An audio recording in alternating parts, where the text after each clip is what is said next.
Plenty to get to today. Obviously, we're going to be talking about Lakers. We're going to be rehashing the Knicks, clearly, because of what LeBron was saying after the game. So we're going to be getting into that as well.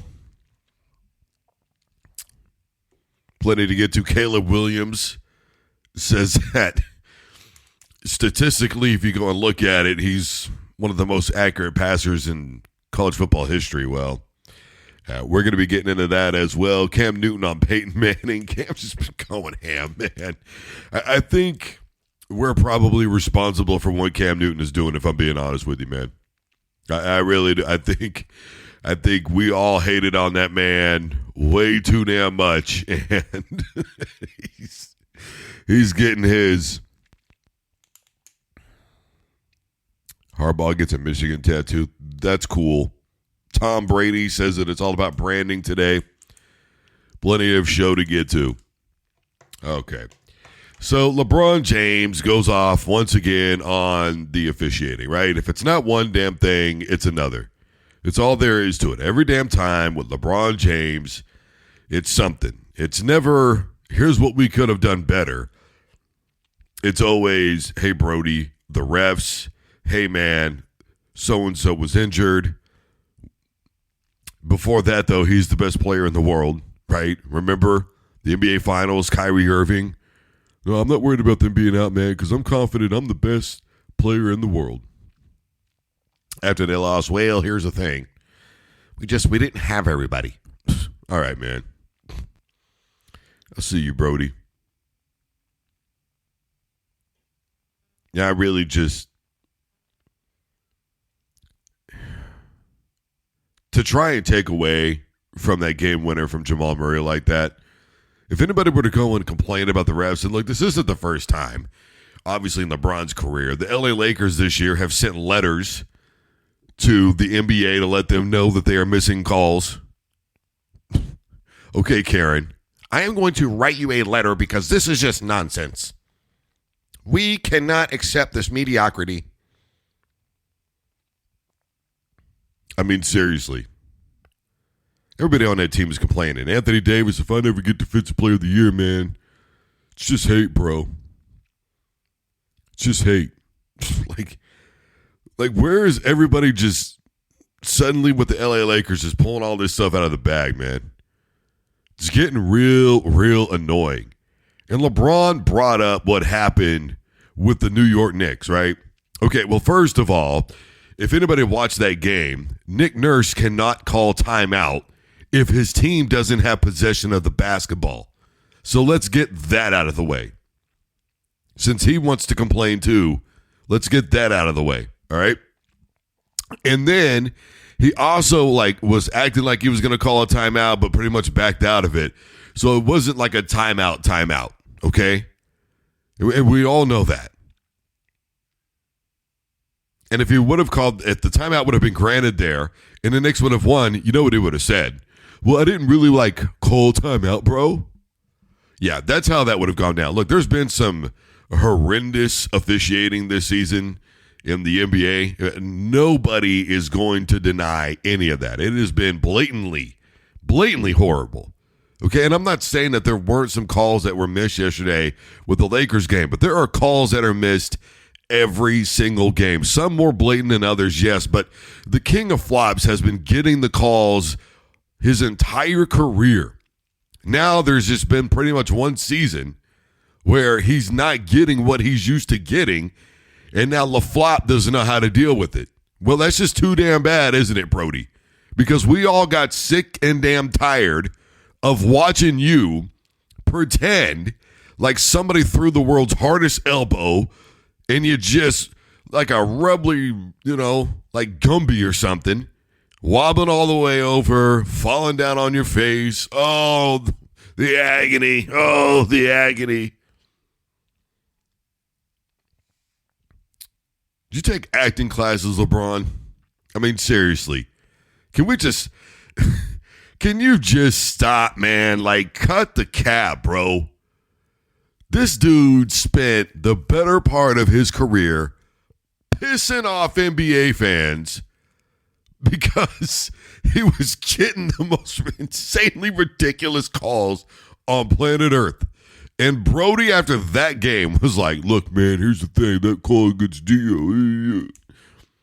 Well, it's the playoffs. It's supposed to be that way. We're supposed to let calls slide in the playoffs because it's supposed to be just letting them play. That's the way the NBA playoffs should be. I mean, obviously, if something is, a call, it should be a call. But simultaneously, we still have basketball to play. And the world doesn't stop for LeBron James. Okay? So let's cut it. And I think, to be honest with you, I think at this point, LeBron is feeling the heat. I think he realizes that his time is running short. He's getting criticized for alleged quotes that are out there about his son, Bronny. He's honestly, I think, to the point now in his career where it's not necessarily that I think he wants to keep playing, but I think he has to keep playing. I think he's always talked about the ghost in Chicago that he's chasing. He's never going to get to 6 rings. Let's just be honest about that. He's not getting by the Denver Nuggets. That's just not going to happen. Okay? I think he's feeling the pressure of that. I think he's feeling the pressure of wanting to play ball with his son. A pressure which he has created himself. Okay? I feel like LeBron doesn't want to be here right now, but he's got all these different things that he's doing that he has to be there right now, and it's not really voting well in his favor. And let's really keep it a buck here for a second, because everything needs to be understood that while LeBron is one of the greats, nobody's ever going to see him as the GOAT that ever watched him play. Now, we're going to be sad when he's gone because he is a hell of a basketball player. I mean, for all my blustering, he really is. But yeah, the amount of calls that he's gotten over the course of his career, for him to complain the way that he has this season, I think it got to a place where it became fashionable for everybody to complain about the officiating this year. And do not get me wrong, it has been some of the worst. Earlier in the season, I revealed some statistics on technical fouls alone that have been called this season already compared to other years, how for whatever reason, technical calls had seemed to go up in the NBA since about 2019, 2020, somewhere in that neighborhood. So I really want everybody to know that there's certainly an understanding of where everybody is coming from. Simultaneously, every time you lose, you can't blame the officiating. And to me, LeBron James and Nick Nurse really could not blame the officiating this time, especially because those were amazing shots at the end of those games, especially Murray's, because it was literally the game winner. So I think that we have to get to a place of acceptance. And sometimes you lose. It's not fun. Nobody likes losing. But I think just constantly sitting around and blaming the officials is not always something that you can do. Just because it's worked this season, because there have been some blatantly bad calls by the refs that were just seemingly and the weird thing is the NBA only went back and corrected on one of them, right? So you just, and even what is it going to do? Who gives a damn? The NBA is well, we did get that one wrong. Good for you. It's not going to change the outcome of the game in the meantime, right? So there's been other officiating that has happened this season that has been far worse than some of what we've been seeing in the playoffs.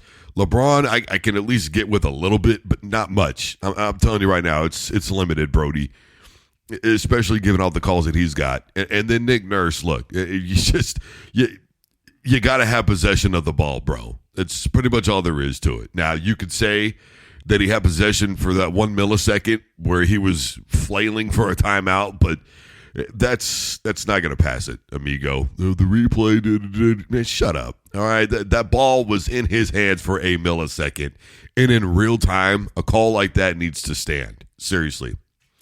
All right. Well, here's Caleb Williams on himself. And by the way, Brody is 110% for real. But I watched your pro day, and it was extremely strategic. Mm-hmm. A lot of times, a pro day is, okay, let him do the things that are eye-popping. We saw it with, who was it, Zach Wilson. He's rolling to the left, throwing across his body. We see all those things. I've watched you do those things in live time. Yep. So your pro day wasn't about that. It was about your feet. It was showing that you could throw. It was going back to the trolling kind of smart ass me, because everybody wants to. If you go look at the stats, I have a screenshot of it. You you look at the stats, and on average, I am the most dead center even dude for scrambling and throwing in the pocket. As we know, X and Y axis, I am the farthest from all of them in every single way. And so to all of the people, I can do anything and everything as I want and as my team needs.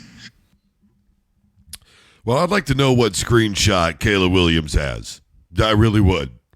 Because I've got screenshots, and mine say right here, according to Pro Football Focus and Sports Reference, ProSportsReference.com, Caleb Williams is not in the top 5. He's not in the top 10. He's not in the top 20, and he's not in the top 30, and he's barely in the top 40, number 39, at 66.9% of accuracy in the history of college football.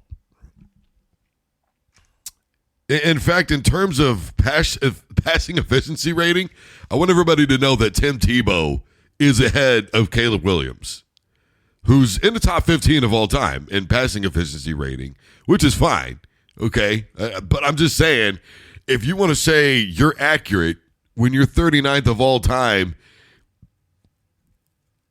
look, I know someone's going to go, no, but how many quarterbacks played college football? Okay, fine, but we have to separate everything out by errors now, bro.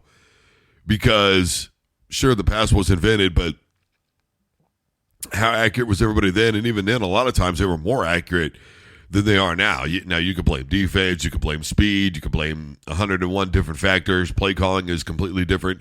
Everything adjusts, and over time, things change. So the reality is, if he says he's got a screenshot that says statistically he's one of the most accurate passers of all time, and so he's going to say, well, he said scrambling in the pocket. He also said standing there. And the bottom line is simply this. He said that he was dead accurate. Well, there are guys like Tim Tebow who were scramblers. I want you to know that Case Keenum is ahead of Caleb Williams, man. I want you to understand that. In fact, I think Case Keenum is like 5th all time, dude. I want you to understand this, okay? Because what I'm getting at here is his numbers don't necessarily matter. College numbers rarely translate to the NFL anyways. And the way that the game is played now, here's the thing. 66% is sort of not that impressive, really, if you ask me. Because the game favors the offense so much that, to me, it should be better. I mean, Joe Burrow's well ahead of him. All right, that's a recent football player. But I think the issue for me is Caleb is trying really too hard right now, and I think he's kind of given in to the villain that everybody's making him out to be. Okay? I think what is happening is he just woke up one day and said, fine, if everybody wants to generate all these fake quotes about me and pretend that I'm this guy, then I'm just going to start being him. And I think he gave in to the trap. I really do. And I think it's really unfortunate because he's better than that. He's been so humble this entire time. But for whatever reason, he's just like, look, here I go.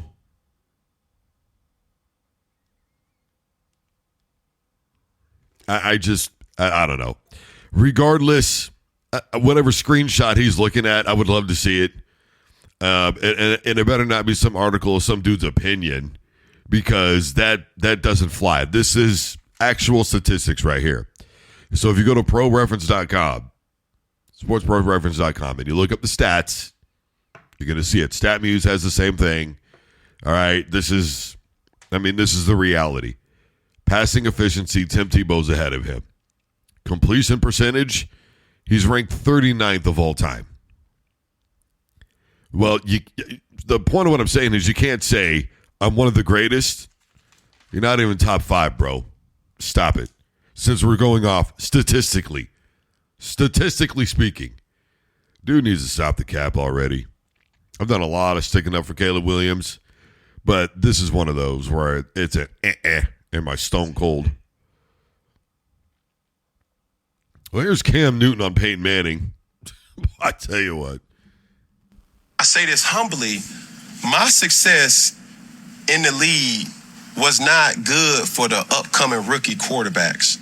When you see guys like Peyton Manning didn't become good until after the second and third year. They threw him out there in the fire, but if Peyton Manning was drafted in this day and age of expectations... And throw 26 interceptions.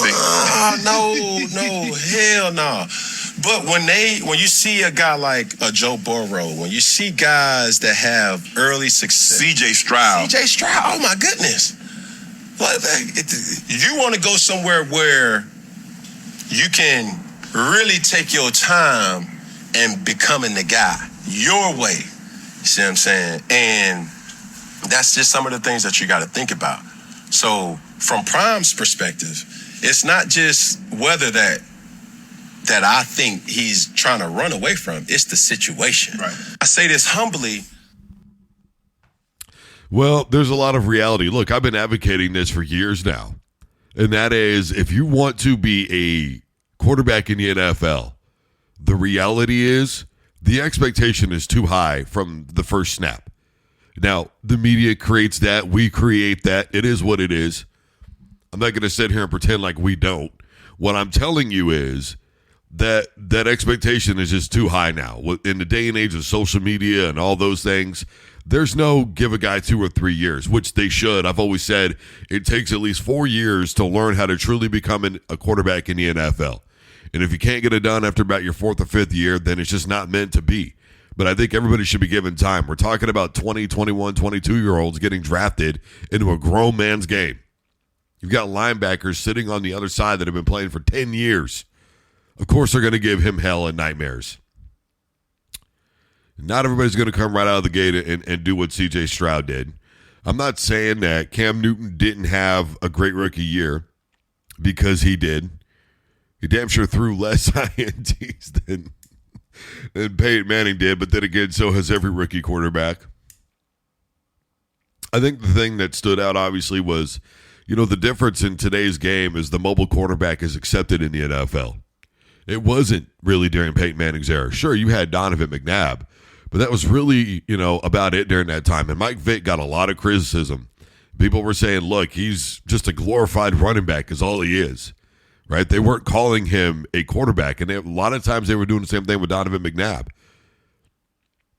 I'm not going to say that Cam Newton is right.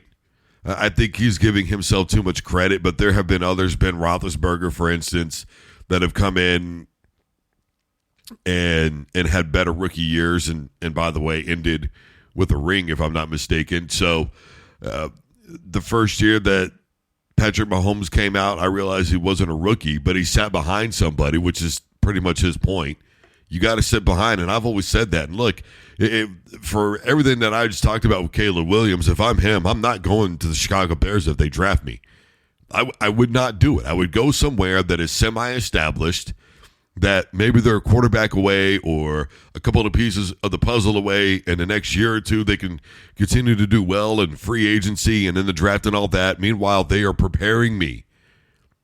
The best thing the Chiefs ever did was sit Patrick Mahomes for a year. I've said this 1,000,001 times.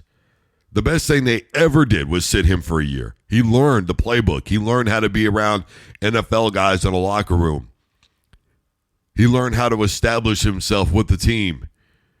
He got to play a couple of games, get some experience. Right? He was in the preseason, and then that last game of the year against the Denver Broncos. And you got to be willing to wait. There's so much impatience. You got to be willing to wait it out, man. And if I'm Cam Newton, or pardon me, if I'm Caleb Williams, I'm not going to Chicago, because this is what Cam Newton's talking about. Giving yourself the best opportunity, because in a year or two, if you're not doing things the way that people want you to do them, they just call you a fizzle out. And now you're a journeyman backup if you're lucky in the league. I mean, look what happened to Matt Weiner, how quick he washed. I mean, there was a time when it was like, Matt Weiner is still playing football? He got traded? The hell? This guy's still in the league? Nobody knew that. It is what it is. I understand where Cam is coming from, but I think he's giving himself way too much credit. And me personally, anybody who knows me knows that I think Peyton Manning is overrated. I've always said everybody's entitled to one, maybe two, potentially three. Peyton Manning is my one. Yeah, I just think he's overrated to begin with. I thought he was overrated since the first time I saw him play against Nebraska. Got manhandled in that game, but regardless, Cam's giving himself too much credit, but his point is correct about waiting it out. The expectation is entirely too high, and people are just going to have to learn how to be patient. It only took 1 year of Patrick Mahomes sitting behind Alex Smith for him to be the type of quarterback that he was or is. That's all I'm saying. So I can't play the clip because it is a profanity-laden clip from Tom Brady.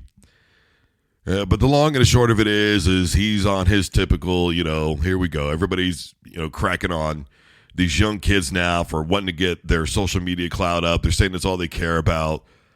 Nobody wants to play the game, yada, yada, yada. Well, I got news for everybody.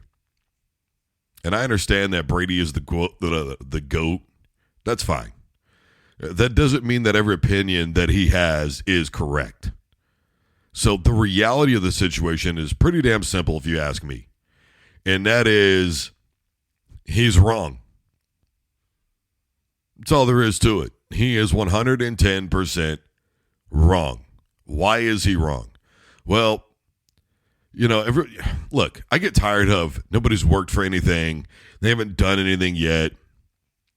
There is absolutely a level to that. But the reason why these guys are getting these extraordinary contracts coming out of college is because the work that they have done in college to a majority of people says you have done enough at your collegiate level that we believe that you are good enough to take us to the future. You are the missing piece to the puzzle, whether you're an offensive lineman, whether you're a quarterback, whether you're a defensive player, whatever the case may be, you are somebody that we believe in a couple of years, you're what we need to get us to the next spot. Especially the earlier that you're drafted is the more that somebody believes in you. Now, anybody in the first round, I know people will say, well, 20, pretty much after 10 doesn't really, to hell with that. The first round is the first round. And if you are good enough to go in the first round to whatever NFL team, then that's their belief system. I'm not saying whether or not I agree with the team and what they're drafting predicated upon what I think their need is. That's a different topic. What I am saying is if they think that, then that's why. And number two, yes, they should absolutely be getting their social media dollars up. How many times do we have to have this conversation? They are preparing themselves for life after football. Has anybody ever seen Broke? The 30 for 30 that's on ESPN. How old is that damn documentary? And it still rings true today. And if anybody, and I mean anybody, should know how it goes down with players in their careers after they're done in the NFL, it should be Tom Brady, because he's certainly seen enough people come and go in the league. He damn sure has seen enough people, after the fact, end up completely dead broke. I don't know if anybody remembers this or not, but social media pays you. They pay you. If you are popular enough on there and your content is good enough for you to be popular on there, then you are going to drive up another revenue stream. And so 110%, they should be about. And by the way, who's not clout chasing anymore on social media? I mean, let's just really keep it a buck. Who the hell is not clout chasing on social media so that way they can drive up their revenue stream? It's really annoying for people in my age group and older, because I'm 40. Tom Brady's not that much older than I am. It's really annoying for me, for people in my age group and older, to consistently sit around and talk about the new generation that's coming up. All they care about is blah, blah, blah. You sound like, get off my lawn. That's what you sound like. Stay off my freaking grass, guys. It's exactly what it sounds like. And I'm beyond over it. And I get it. This is nothing new. Every generation that comes up, there's that thing that happens, right? That kind of bridge gap right there, where there's that kind of unspoken yet very well spoken, or I should say out loudly spoken war that happens. But it's attrition, because you're not going to change the minds of a lot of 19 and 20 and 21-year-olds, because they have learned how to get their dollars up in a unique way. They no longer have to do commercials. They no longer have to sign deals with Nike. They no longer have to sign deals with Adidas. They no longer need to do that. They can get money through other means, and they could create their own business as a result. And they have for years and years and years watched people come and go in the NFL. They were constantly told, the same way that my generation was, your playing days are numbered if you do make it to the league. Getting to the league is still one of the hardest things to do. You're literally talking about a 3 to 10% chance of actually making it to the league. So let's be very clear about it. You have to get it while the getting is good. You have to assert yourself. And I've talked about this before, because let's remember that there's not exactly something interesting about everybody who's ever played sports.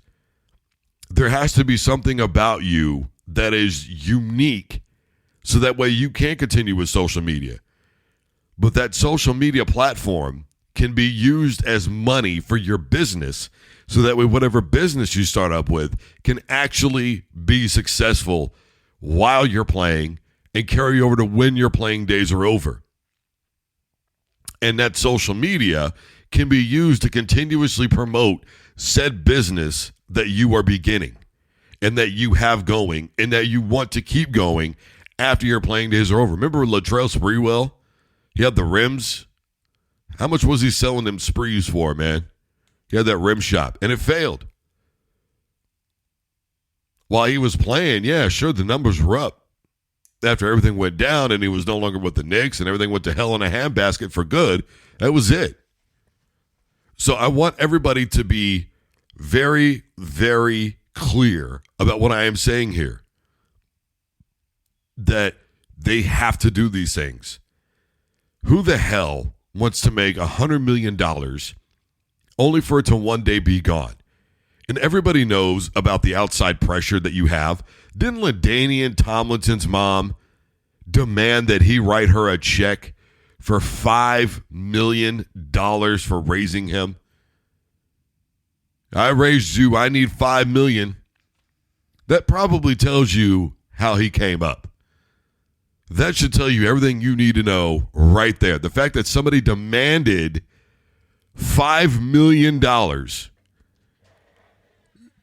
should tell you about everything you need to know.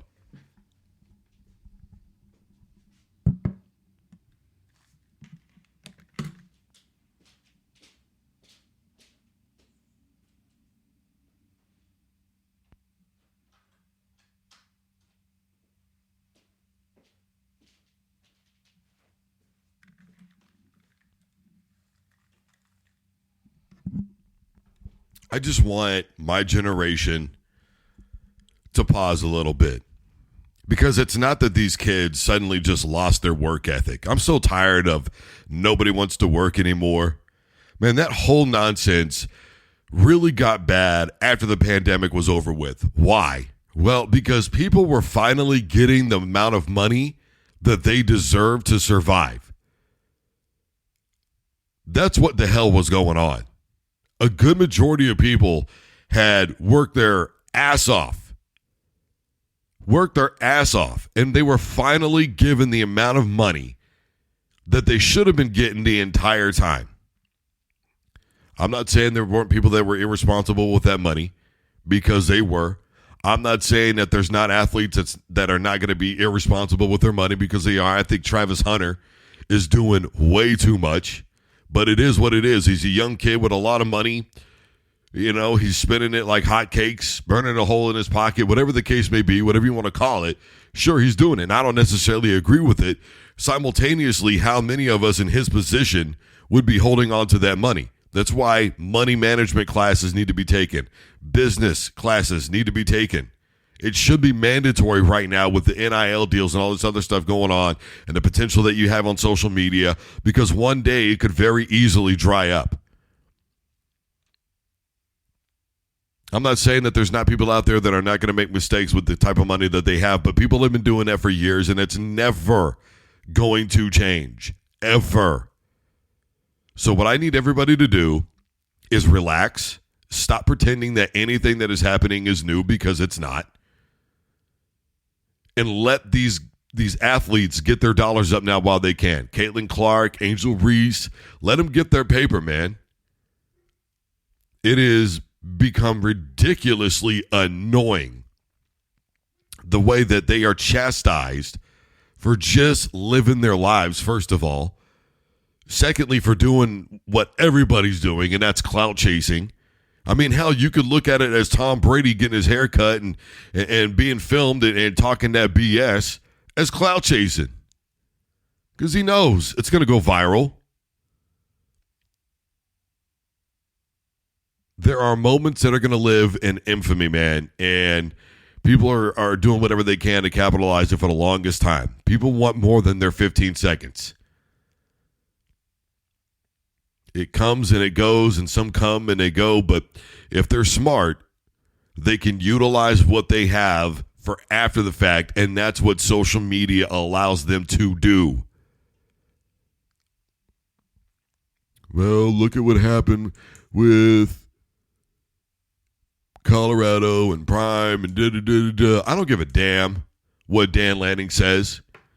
He can say that they're playing for clicks all they want to. Please stop pretending like those uniforms are not exclusively for social media, or like those uniforms weren't part of what attracted kids to come over there and play for Oregon for so long. Please stop pretending that Oregon was not a clout-chasing university, because they absolutely have been. And by the way, they still don't have a championship for it. So for all the cool little college stuff that they do, they still don't have a ring. And that includes Dan Lanning. I'm from Kansas. He's from Kansas City. I know all about that dude. Believe me when I tell you. And by the way, this year, Colorado's going to be in the Big 12, which should be wide open. No more Texas, no more OU. It should be wide open for them. Easily should be a 9 or 10 win season. I mean, we're talking bare minimum. And no, they don't play for clicks. Just because they're good at promoting themselves and they're having fun does not mean that that's what they are playing for. Stop the cap. And by the way, ESPN can stop having primetime on if they give a damn so much about it. I'm just saying. Can't wait for the playoffs to keep going. It's been a hell of a ride so far. LeBron. It's the referee's fault we lost the game, bro. It's got nothing to do with anything else. It's always the refs. When I lose, it's not me. It's them. Can you imagine what it'd be like for LeBron to break up with you? Brody would literally pick apart every flaw that doesn't exist, predicated upon something that somebody else said. You guys stay safe. Your local programming is next. And as always, don't you dare touch that dial.